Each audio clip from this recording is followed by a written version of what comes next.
Welcome to MMAfighting.com's preview of UFC on Fox number 4 alongside our very own Dave Doyle. I am Ariel Helwani and we are outside the Staples Center in Los Angeles, California, site of Saturday night's big UFC on Fox number 4 event. And Dave, it was just 3 months ago that we were in a parking lot in New Jersey, a little less glamorous than here, talking about UFC on Fox 3 and the evolution of the UFC on Fox. A lot of criticism. These UFC on Fox cards are so scrutinized. I'm wondering, which card do you think is better, number 4 or number 3?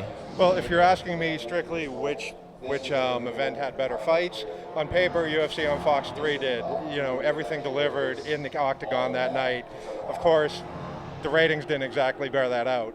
Yeah, and you know, obviously this card has had a lot of injuries, so it's hard to really blame the UFC for the changes in this card. But when you look at what Dana White has said about the stipulation, about first the winner of Vera Shogun getting a title shot, then the backlash, so then he changed it to the guy who looked most impressive in the co-main event or main event. Do you think that has maybe generated some more interest, or is that just sort of an old trick, an old promotional trick, if you will? Well, you know what, I think it adds a level of intrigue. I mean, Dana was trying to do the best he could with a bad situation, and I think this is going to be a pretty interesting little experiment on Saturday night to see how this pans out in the two light heavyweight fights. Do you believe him that the guy who looks most impressive on Saturday night will get a shot at the title? We'll see. You know, we're kind of putting the cart a little bit ahead of the horse here because we need to see what happens with John Jones and Dan Henderson on September 1st. I have no reason not to believe that Dana believes what he's saying at the moment, but again, there are so many things that have to fall into place before whomever looks best on Saturday night actually gets a title shot that it's a little bit premature. Of course, this is the 4th UFC on Fox event, and we started with a heavyweight title fight. What was it, maybe 8 or so months ago between Cain Velasquez and Junior Dos Santos. That was in Anaheim. It has sort of evolved, right? UFC on Fox, I think we're starting to figure out what these cards will give us.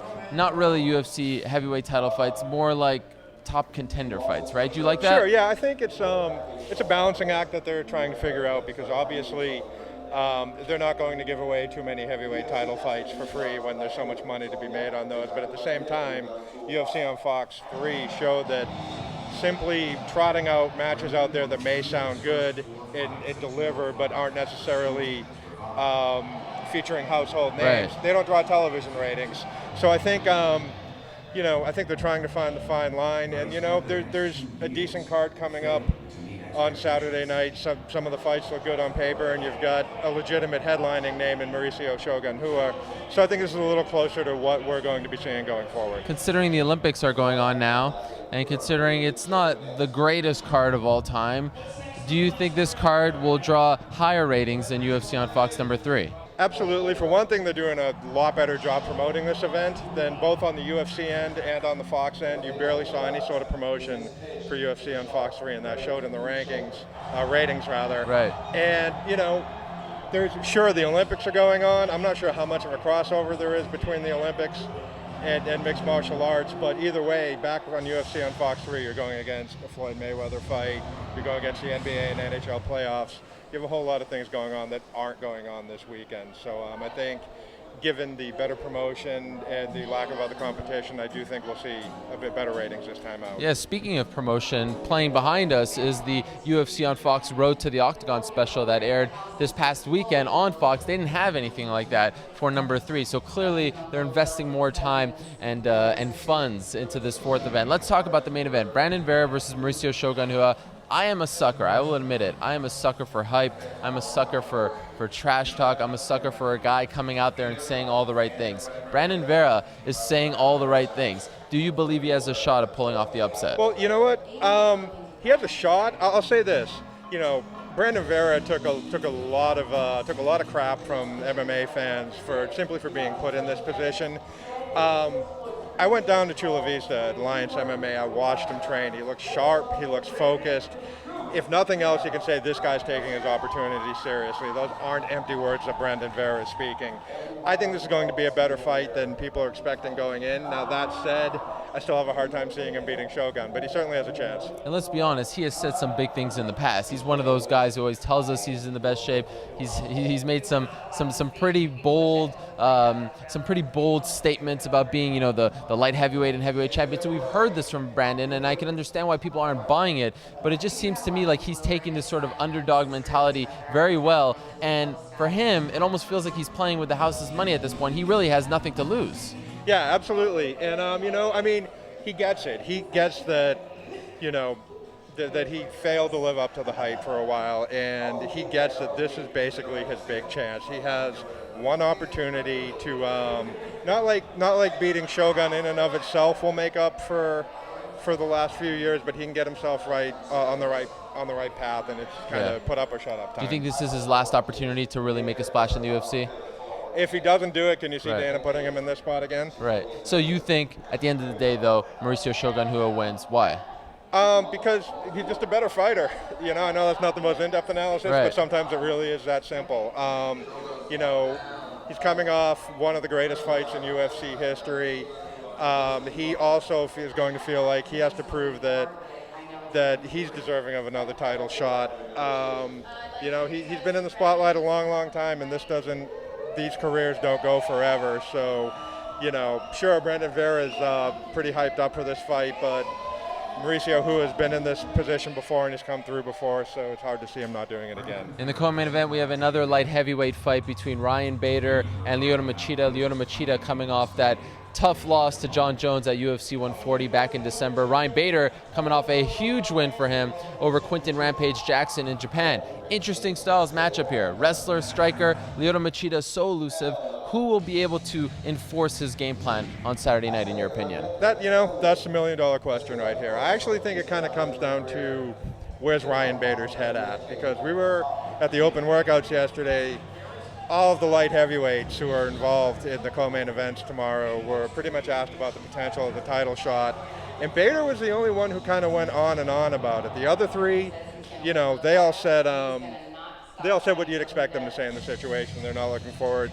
They're not looking past their opponent. Right. But Bader went into it in some depth, and that makes me wonder if this is in his head a little bit. Is he going to be able to keep his focus in what's pretty much the biggest opportunity of his career, or at least the biggest since he fought John Jones? So, Lyoto Machida, obviously we know he's one of the most patient fighters in the UFC.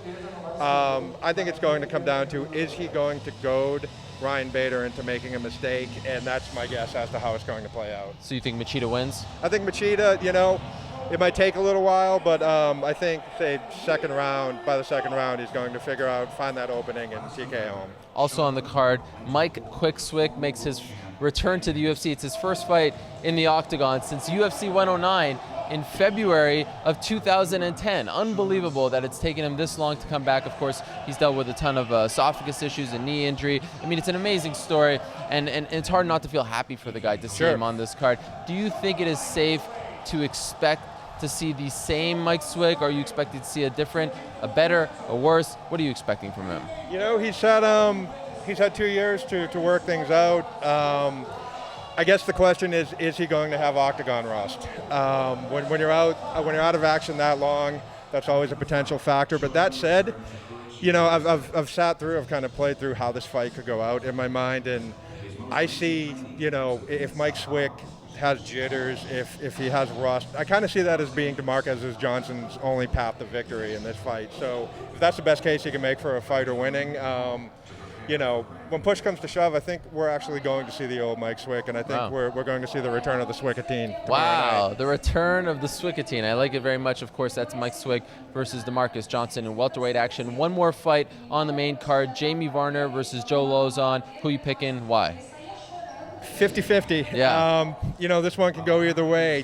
Joe Lozon is capable of beating almost anyone in the lightweight division on any given night, and Jamie Varner is one of the most hot and cold fighters in the UFC. So I don't know.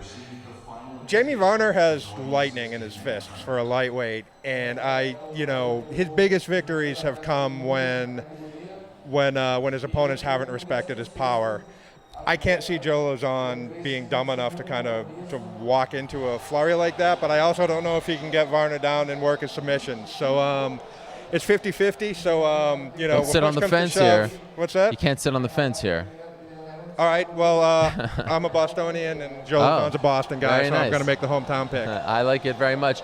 All right, some home cooking right there from Mr. Dave Doyle. Of course, it is worth mentioning that the Fuel TV prelims have some very big names on the card as well. Guys like Phil Davis, Josh Grisby, another Boston guy, Ulysses Gomez, making his UFC debut. So it's a fun night of fights coming at you this Saturday night, beginning at 5 p.m. Eastern on Fuel TV, then 8 p.m. Eastern on Fox. Big Fox, it's UFC on Fox number 4, and MMAfighting.com will have all your coverage for you on Saturday. For Dave Doyle, great job, Dave. I'm Ariel Helwani coming at you from Los Angeles. We will see you on Saturday night.